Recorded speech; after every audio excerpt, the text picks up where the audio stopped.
Okay, we managed to get it pulled inside, which wasn't easy. One of the brakes was dragging in the back, so we had to free that up. But it's mobile. It rolls now. And got the hood, the steel cowl-inducted hood that we're going to run on the car, got it off. And now comes the task of taking off every single component inside of here. I don't want anything in the way. I'm going to take off all the rubber. I'm going to take the steering shaft out, the column back. I'm pulling the dashboard, booster, master cylinder. I want to strip it completely. There's a lot of crazy folks that go and weld up all the holes. I've been that crazy guy. Never again. The panels are nice that you just weld over, that cover all the holes up as well. But on this car, I don't really care about that. I think shiny paint's going to be just fine. I'll deal with the holes. I'm not going to do a wire tuck or anything. I'm just going to do a super clean wiring harness install in the factory locations. The main goal now, like I say, is just to completely strip it.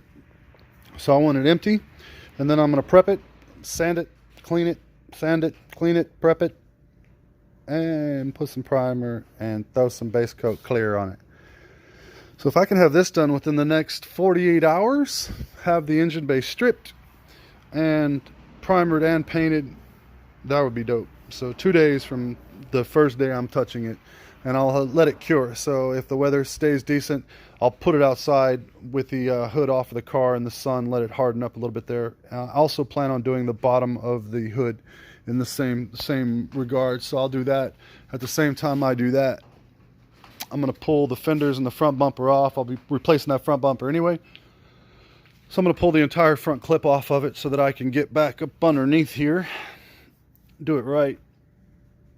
Gives me a chance to get my bumper off and do my alignment on the ground for the front bumper to fenders so that I can put it back as one piece already lined out.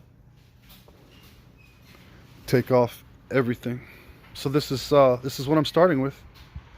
Now it's time to get rid of it all.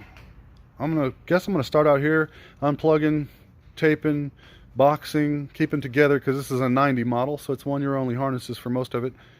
So I'll start organizing the pieces I take off of it for later reassembly. Some of them, other ones I'm going to end up upgrading or doing something different with. But this is the beginning. Wish me luck. I'm going to take out the condenser, take it all out, because I plan on painting the core support, everything. So I want it all in and out of the fender apron, inside and out, painted in the gloss as well. So brake lines off the car, everything. Oh no, this is unfortunate.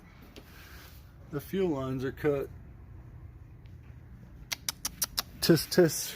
So it looks like we'll be changing the fuel lines as well. Cut the fuel lines. You know, those little tools aren't that expensive. There we go. We'll see what it looks like here shortly. I can't wait to see this thing in paint. Stay tuned. It's prime time.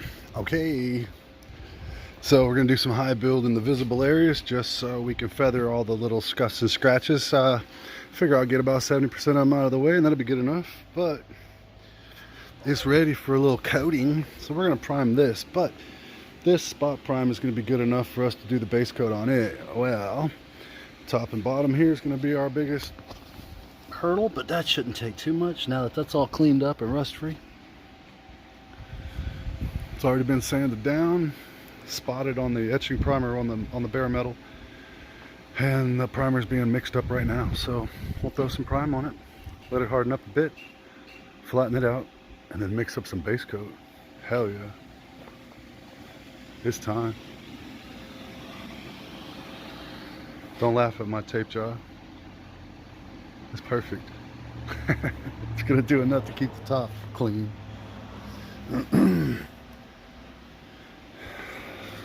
Again, we're gonna clean this up and then go straight to base coat on it. And then in there, I'm gonna wire brush that down to bare steel, and I'm gonna use POR 15 over the entire trunk floor. None of that is through rust. That is all just surface. Most of it actually will clean up just from the water from the wash. The entire thing, like I say, I'll POR 15 that after the car's painted. Probably gonna do the same to the floor pan and probably do some sound deadener as well. Every little bit helps in these rattle trap convertibles. We're ready. So take it from looking like this. Mustang Mondays. Mustang Mondays. Well, this is this old girl in all of her glory and beauty.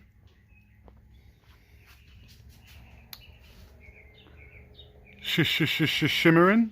And then we've got some updates in our crude little booth that came out pretty nice. So we're jammed out on the doors, jammed out on the fuel neck, the bolts for the hinges, doors, hood, looking pretty sharp. Got to get some more seam sealer, and then we can paint the deck lid. But yeah, big steps, pretty cool. Baby steps at a time.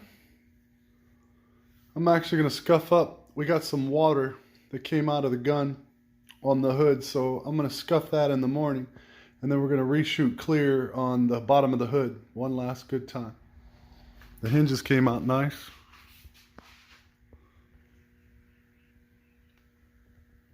I'm going to do a set in flat black and a set in body color with clear, because I'm not sure. I'm thinking I might like flat black for a contrast, considering the motor's black and most of the accessories are going to be black. The cool thing about having a bunch of them is I can just paint 2 sets and try it out and see how it looks. I like options. Options are cool. The silver painted door jambs. Gorgeous. It's so prettiful. Give that a couple of days to harden up, and those will be ready to put back on. That's pretty cool, because then she'll be jammed out completely. One thing I did forget to jam out when I was on the car was the fuel neck on the car itself. So we'll do that. But big steps. Thanks for watching. Won't be long. This thing will be done. Fox Body Rehab. One step at a time. Shamalama. Welcome back, everybody. Today, I'm going to do an update video of Spongebob Square Stang. If you haven't watched the videos on this car previously, the reason we call this Spongebob Square Stang is that this car went completely underwater. A 90 convertible Mustang. Look back on the channel, there's several videos on it. All of our bodywork is done, I'm excited to say. Pretty happy times. We're starting to cut in the panels.